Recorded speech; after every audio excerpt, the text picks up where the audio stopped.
Jour 3 du défi. Et ça y est, c'est le stress.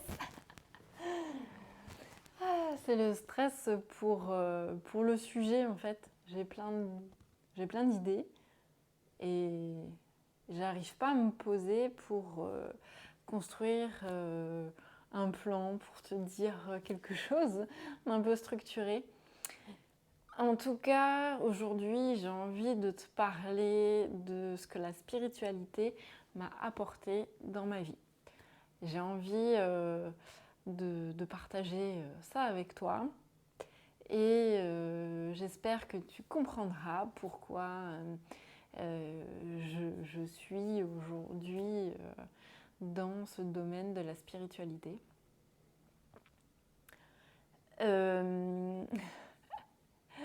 Bon, si tu me suis, si tu as l'habitude si tu as suivi mon parcours, tu sais que initialement, j'ai une formation d'ingénieur aéronautique et spatiale et que pendant plus de 10 ans, j'ai travaillé dans l'industrie aéronautique.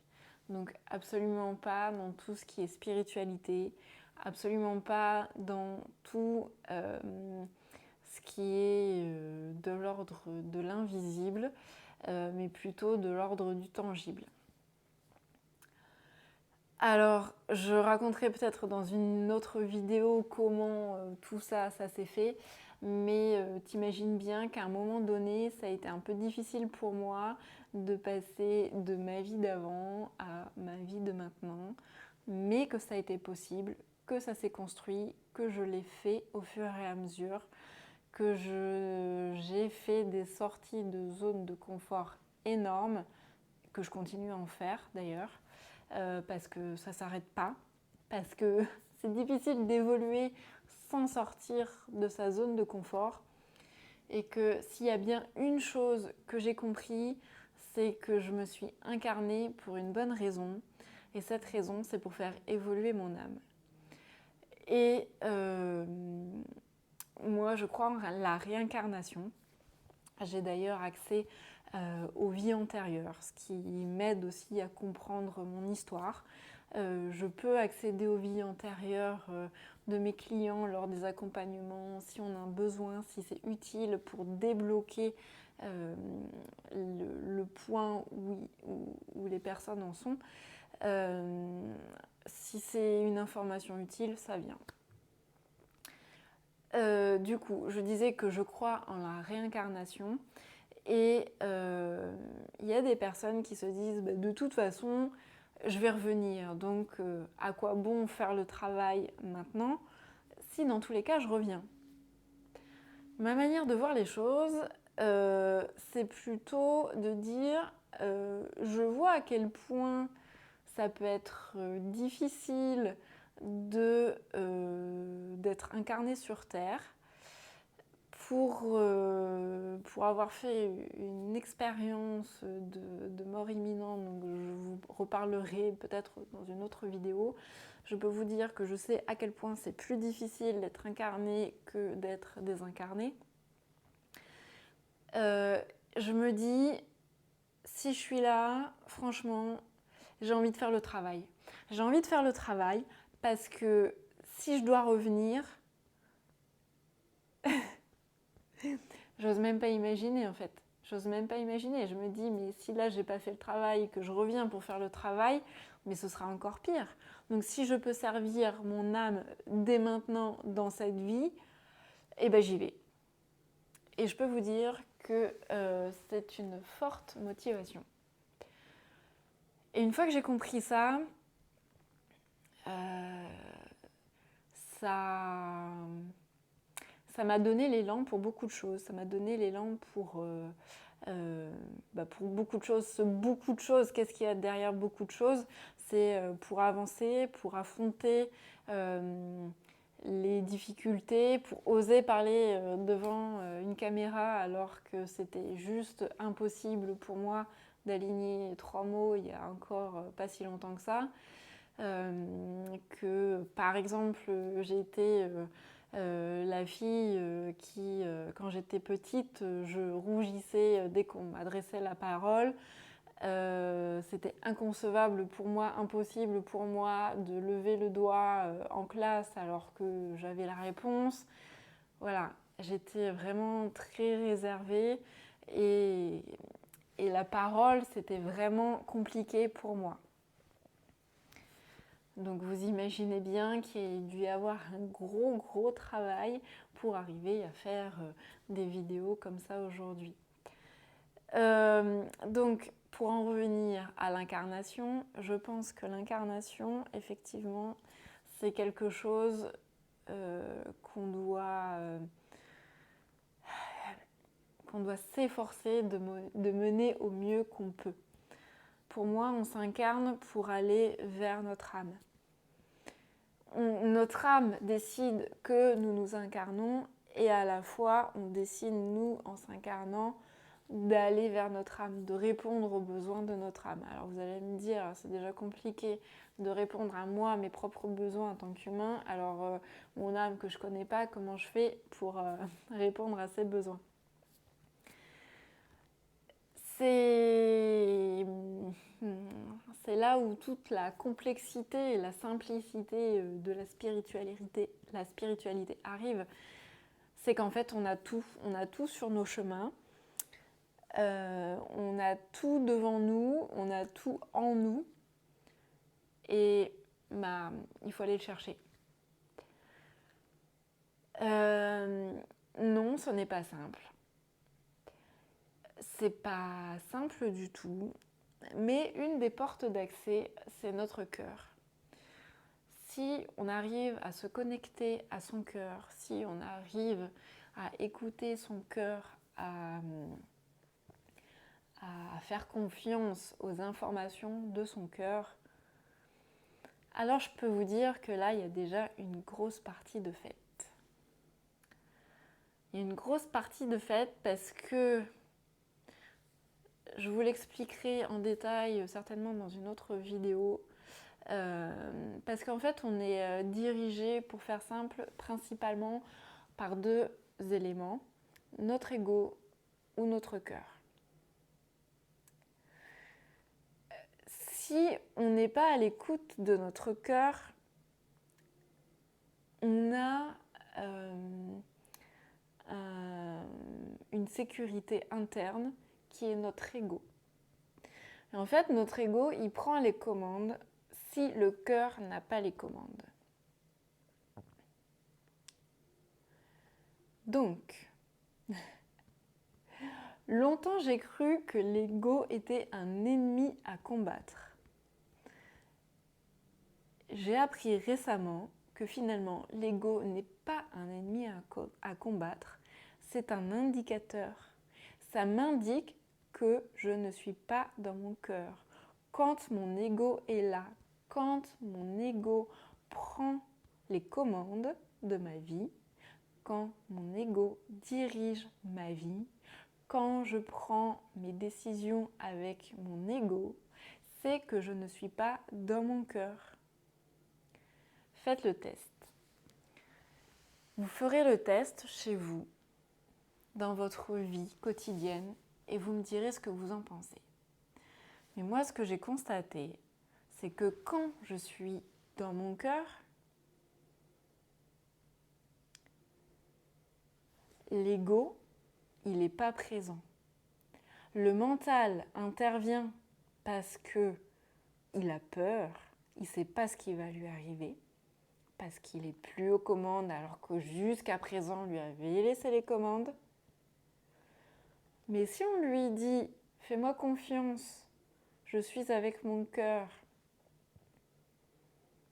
et laisse-moi un peu de temps avec mon cœur et on verra bien ce qui se passe. Au pire, si tu vois un danger, tu peux revenir. » Le mental, l'ego vont se calmer et vont nous laisser de la place.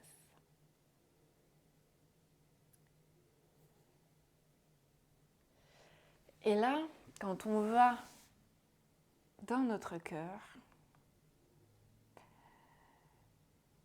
je peux vous dire que c'est juste un bouillon d'inconfort, mais c'est un bouillon d'inconfort qui est porteur. Ça nous porte, ça me porte. Quand je suis dans mon cœur, je ne sais pas où je vais, mais j'y vais.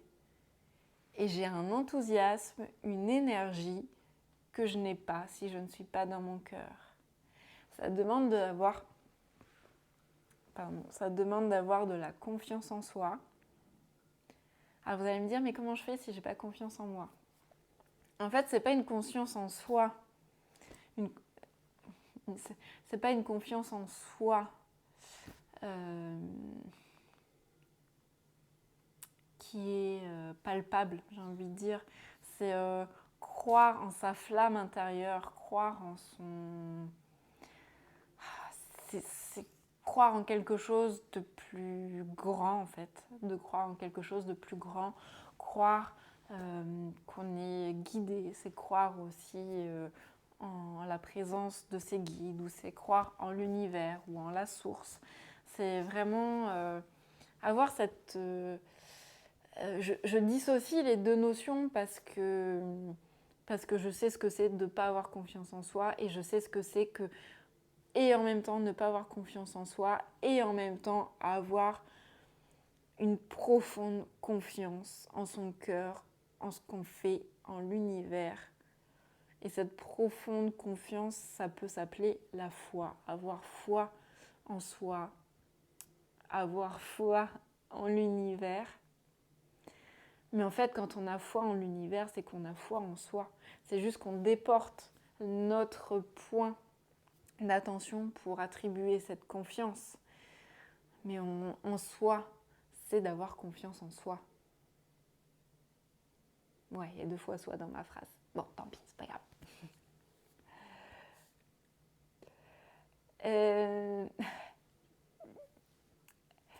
Je ne sais pas si vous avez suivi jusque-là. Donc, qu'est-ce que ça m'a apporté, la spiritualité, dans ma vie? Ça m'a apporté cette découverte de l'ouverture du cœur, d'être présente dans mon cœur, d'être à l'écoute de mon cœur, à l'écoute de mon intuition et de me laisser guider par eux, de me laisser emmener là où je ne serais jamais allée avec ma tête et mon ego. Ça, c'est certain. Mais ça m'a permis d'avancer vers moi, vers qui je suis, de faire des sorties de zone de confort.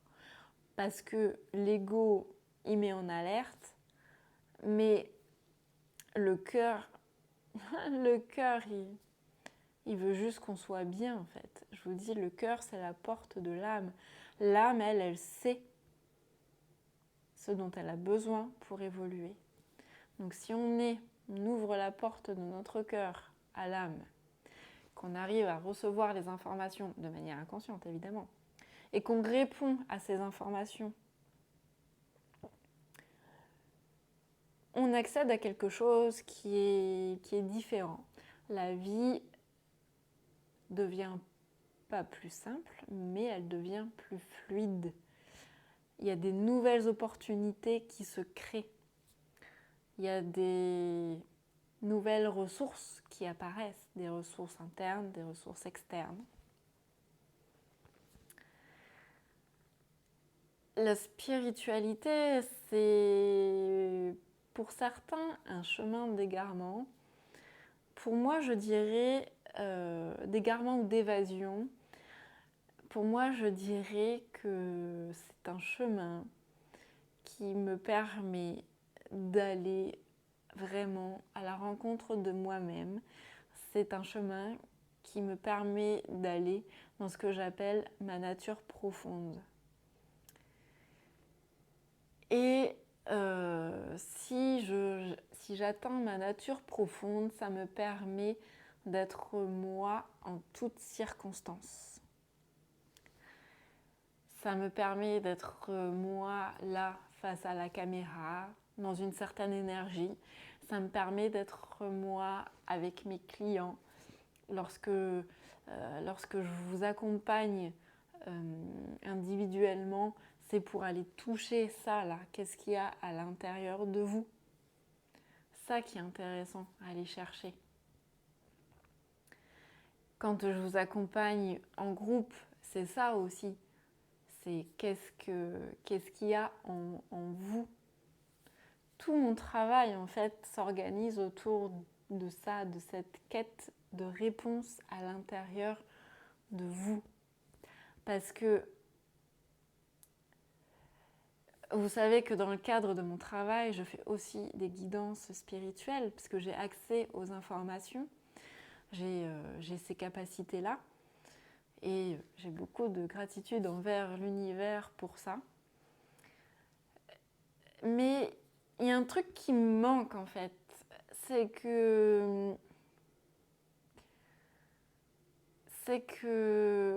ça rend la personne en face dépendante. Donc moi je suis d'accord pour donner les informations, parce que ça fait partie de ma mission de transmettre les informations que j'ai. Et je suis OK pour accomplir cette mission. Mais OK pour donner les informations avec parcimonie, mais complètement d'accord, à 100% d'accord pour vous accompagner à aller chercher vos réponses, vos propres réponses en vous, d'aller vous connecter à votre cœur, de vous faire vous connecter à votre cœur et d'aller chercher ces réponses. C'est un peu comme si vous partiez en voyage à l'intérieur de vous-même, vous partez vous explorer et moi je suis votre guide touristique qui vous emmène à un endroit, à des endroits où seul vous ne seriez jamais allé, soit parce que vous appréhendiez, ou soit parce que tout simplement vous ne connaissiez pas cet endroit et que quand on reste sur l'autoroute, on ne connaît pas les petites routes.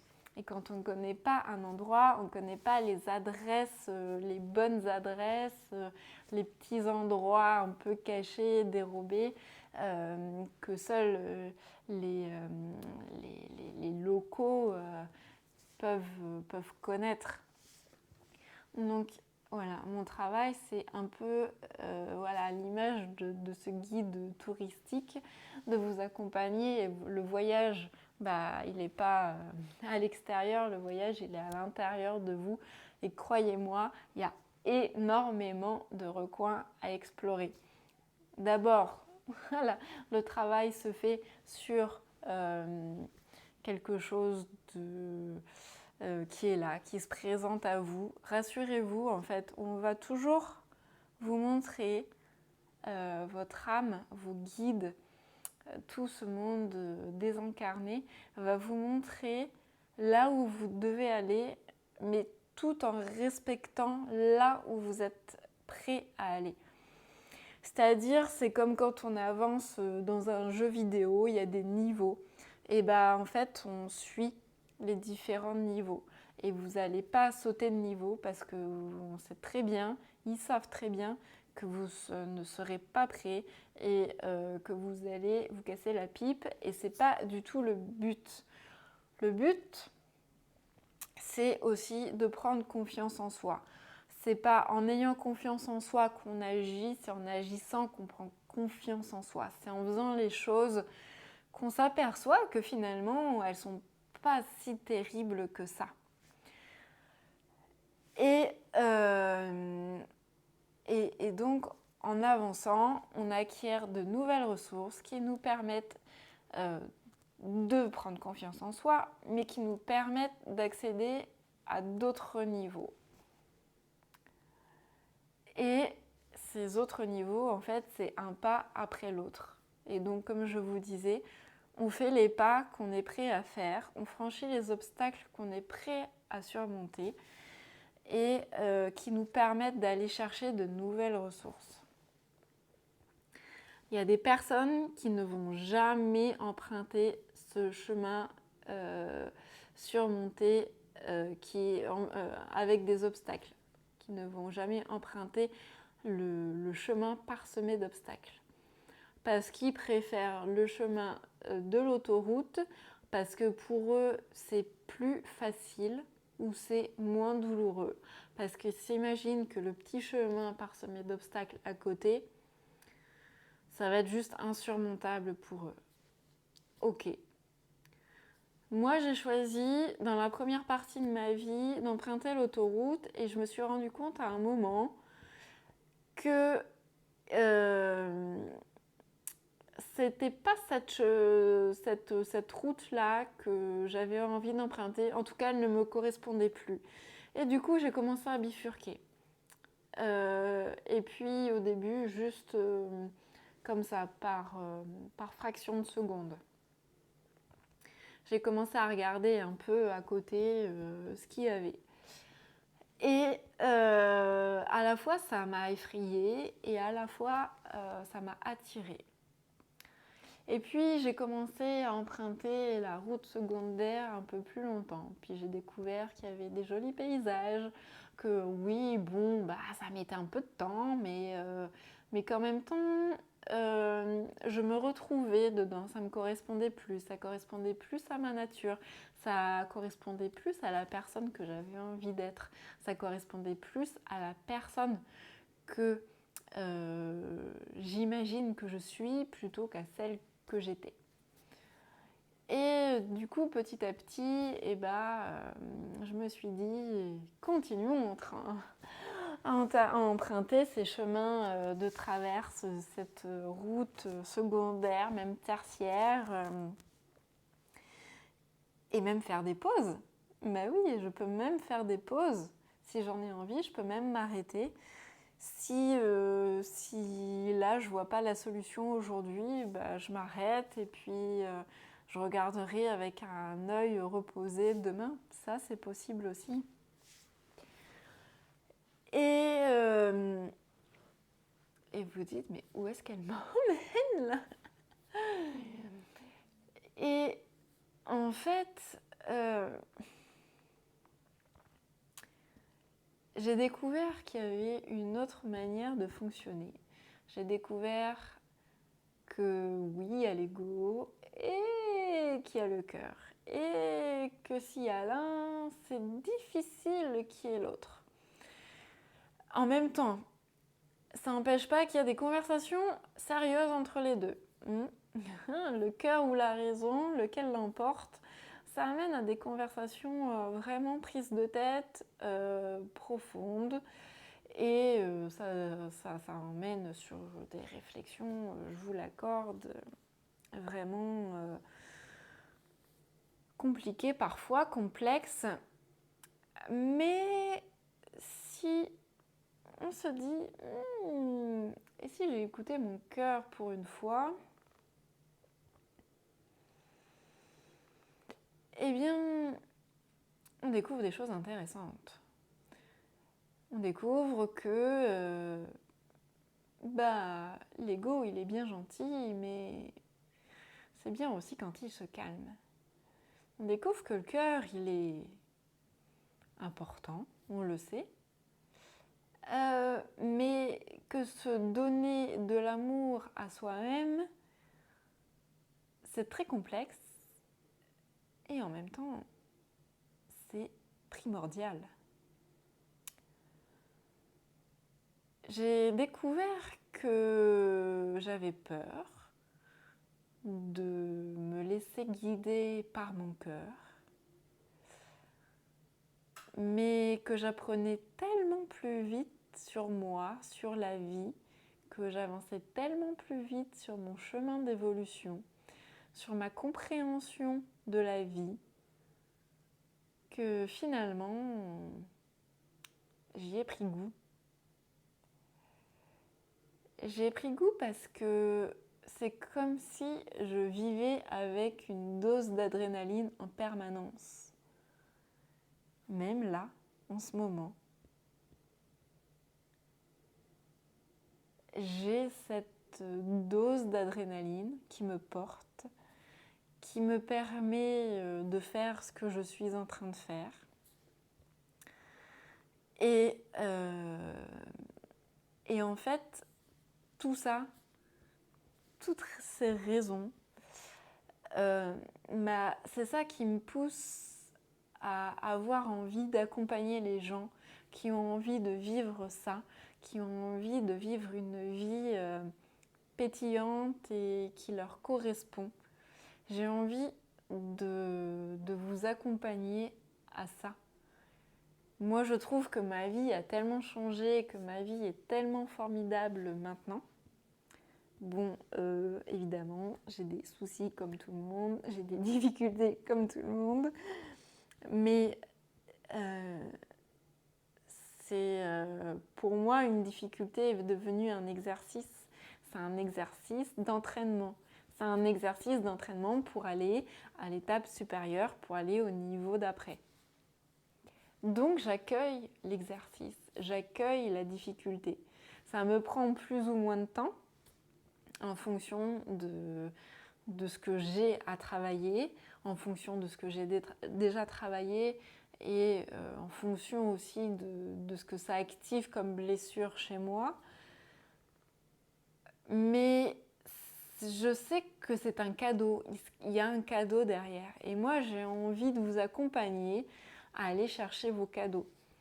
Je ne suis pas le Père Noël ni la Mère Noël, mais je vous assure que vous avez de magnifiques cadeaux à découvrir et que moi, c'est ça que je veux vous aider à faire. Alors oui, ça demande du courage, oui, ça demande de l'engagement et oui, ça demande de croire en soi. Mais je suis persuadée que même si vous avez peu confiance en vous, si vous travaillez sur vous, c'est que vous croyez en vous. Il y a une part de vous qui est plus forte que l'autre. Une part de vous qui croit en vous, qui est plus forte que celle qui ne croit pas en vous. Et moi, c'est à cette part-là que je m'adresse. C'est à cette part-là qui dit que tu as de la valeur, tu vaux quelque chose. Ta vie, elle vaut la peine d'être vécue. Et dans ta vie, tu as plein de cadeaux.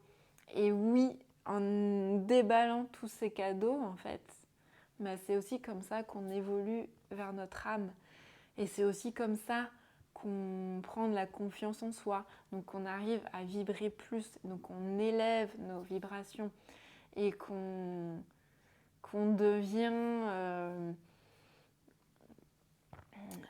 plus vivant, si je puis dire. C'est quelque chose qu'on devient plus proche de soi-même, qu'on arrive en pelant l'oignon. C'est vraiment l'image pour moi parfaite. On pèle l'oignon pour arriver au noyau et le noyau, c'est la nature profonde et c'est notre être véritable, c'est qui on est véritablement. Alors si tu as envie d'avancer sur ce chemin, d'avancer sur ta quête de ton toi véritable, de ton être profond, de ta nature profonde, je t'invite à me contacter et on prendra du temps ensemble pour voir si je peux t'accompagner sur ton chemin en fonction de là où tu es, en fonction de tes besoins et de tes attentes. Je te souhaite de belles vibrations, je te souhaite de belles énergies, je te souhaite d'ouvrir la porte de ton cœur si ce n'est pas déjà fait. Et encore une fois, si tu as envie d'ouvrir ou même d'entrouvrir cette porte, je t'invite à me contacter. Je te fais de gros bisous et je te dis à très vite. Bye bye!